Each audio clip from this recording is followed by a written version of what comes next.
All right, geometry. So this is your 3-8 notes on slopes of parallel and perpendicular lines. So this is definitely going to involve the coordinate plane. All right. So in geometry, one of the ways they tie in algebra is to involve the coordinate plane into the geometry. So this is definitely going to be that section. And again, we're focusing on slopes. And again, we're going to get a whole line review from Algebra 1 in the next couple slides, I promise. Okay, so here's part of that review. So first off is slope. And notice over here, right, they call slope is the letter M. It's the vertical change, the rise, to the horizontal change, the run. So this is really what you have to remember. It's rise and run. We're going to basically do some counting. Okay, we're always going to count the rise and we're going to count the run, and that's our slope. So remember that your slope should be simplified fractions. Simplified fractions. No decimals. Okay? And again, remember any number over 1 can become a fraction, right? So if your slope is 4, that's the same thing as saying 4 over 1. Okay? So you can always put it over top of 1. Here are your common slopes. So if your line is angled up and to the right, it's positive. Down and to the right, it's negative. If you're a horizontal line, you have a slope of 0. Okay, so a 0 slope. This is horizontal. Now I want to talk about the equation. Say that this point right here, right, this point goes to the y-axis at, say, 5. Say that that was 5. The equation of a horizontal line is y equals that number it goes through. So this would be y equals 5, okay? There's no x involved, no x at all, okay? For a vertical line, your slope is undefined, okay? So again, it's not a number. So this is the number 0. So m equals 0 here. For this undefined, you would just put the word undefined, and you'll see Delta Math has a button to press for undefined. And again, the equation of a vertical line looks like this. Since it goes to the x-axis, let's say it goes to the x-axis at 4, this would be the equation x equals 4. So notice it doesn't involve the y at all, it just involves the x. And again, the idea is that each point on this horizontal line has a y value of 5, and the x can change. And on this vertical line, each point has an x of 4, but the y can change. All right, so again, that's why they have these certain equations. Okay, next, forms of lines. So you, I believe, are very familiar with slope-intercept form. Slope-intercept form is this equation, y equals mx plus b. Again, the slope is the m, typically a fraction, and the b is the y-intercept. That's what goes on the y-axis when you graph the line. And we're going to graph a line here in a second. So the new form that I want to teach you today is called point slope. I don't think you've seen this before. So point slope is useful when you have a point and a slope. And at the end of today's lesson, the most important problems are going to involve being given a point and using a slope, depending on if the line's parallel or perpendicular, to find a new line. And this is your formula you're going to use, right? Y minus y1 equals m times x minus x1. So your point will be the x1, y1, and then the slope is the m. Right? Notice that x and y are black. They stay x and y. And it is your job to then simplify this to make it slope-intercept form. And again, we'll do that today together in a future video. So before we talk about parallel and perpendicular lines, I want to do a short Desmos activity with you. I'd invite you to do it with me as well, pausing the video, playing the video as you see fit. Okay? So if we go to Desmos Geometry, now, because this involves a coordinate plane, I want you to make a grid. And the way you can make a grid on here is you can click the wrench in the upper right corner, and you can click Show Grid. Okay, and now I want to create an X and Y axis. So I'm going to take a line and just draw a straight horizontal line across and a vertical line down. Just like that. Okay, so and if you want to, right, so if you want for yourself, right, that's the x-axis, and this is the y-axis, right? So what I want to do is I want you to graph the line, and I'm just going to put it over here. It's going to go away, I think, in a sec. Y equals 2/3 x plus 1. Okay? All right, so here's how we're going to graph this line.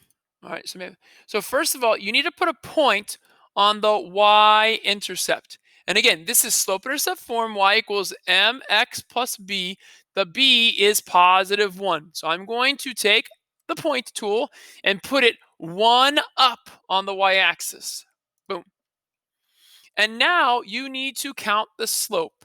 And the slope here is 2/3. They're both positive, so that means you go up 2 and to the right 3.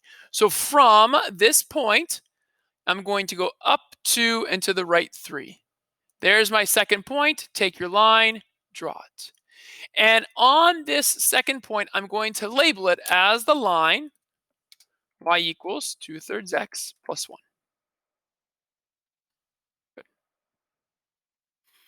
Okay, and now I'm going to disappear my writing. Okay, cool. So there's that line. So now I want you to draw me a line parallel through the point, and we'll go 0, -2. Okay. So this is the y-intercept. It's going to be 0, -2. So I will graph a point. That means you go down 2, 1, 2. Okay. So if you want to label that point, that's our point 0, -2.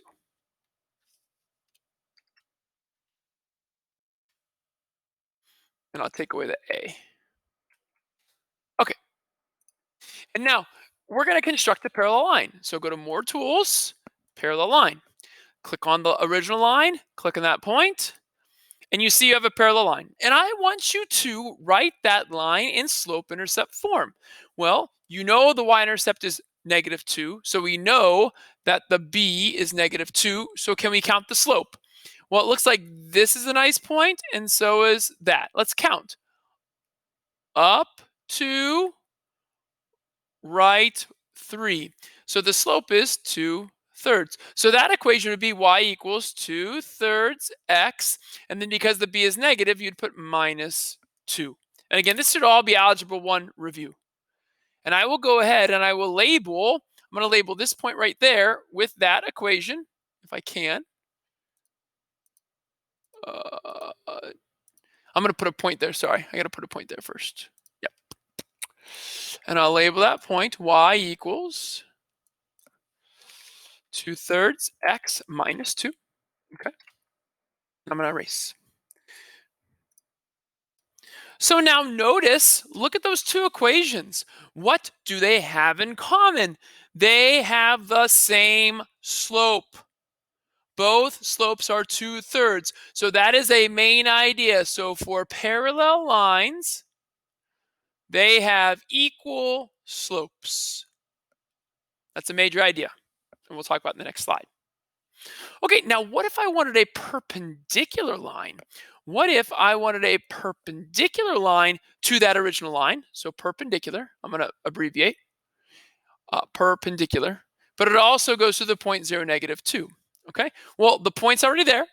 So all I have to do is construct. So More Tools, construct perpendicular. The original line was this line, and my point is here. Okay, so now I need to come up with the equation of this line. So I already know that the b is still -2, but now I need to count the slope. This is a nice point, and it looks like this is a nice point right there. Let's count. Down 3, right 2. That is a slope of -3/2. So the equation of that line is going to be y equals -3/2 x, and again -2 because the y-intercept is negative. I'm going to put a second point down there, and I'm going to label that point this equation. And that equation was y equals -3/2 x minus 2. Okay, and now let's take that writing away. And now, how does that line's equation compare to the other two? Well, it looks like the slopes are now different. The slope started as 2/3, and now it became -3/2. So what changed? Well, this was a positive slope. Now that's a negative slope. We use the word opposite. A positive and a negative are opposites of each other. And now the 2 and the 3 switched locations. A fraction's positions are numerator and denominator. So the 2 and the 3 switched. So now in the bottom slope, the 3 is in the numerator and the 2 is in the denominator. We call that reciprocals. And that is what perpendicular lines slopes are. They are perpendicular. Perpendicular lines slopes are opposite reciprocals of each other. And that's what this was to demonstrate, that parallel lines have the same slope or equal slopes, perpendicular lines have opposite reciprocal slopes. All right, so hopefully that makes a little sense to you. And it's going to emphasize our next slide, which says that exact same thing. So if you have parallel lines, then their slopes are equal. That's all you need to know. And a lot of kids usually do that. They know, okay? But when two lines are perpendicular, their slopes have a product of -1. I don't care. That just means they are opposite reciprocals. So perpendicular lines have opposite reciprocal slopes. So again, your example from our activity, 2/3 and -3/2. What about a slope of, let's say, -4? What's the opposite reciprocal of -4? Well, this would be -4/1. So it'd become from negative, it'd become positive, and the 1 and 4 would switch. -4, +1/4. Here's two examples of opposite reciprocals. This is the part that many people forget because they don't do both. Okay, they think of um, opposite and reciprocal meaning the exact same thing. It's not. One of these should be positive and one should be negative in each situation. Okay. All right. Good. So sorry this is a bit long. I have a couple videos to follow with some important examples.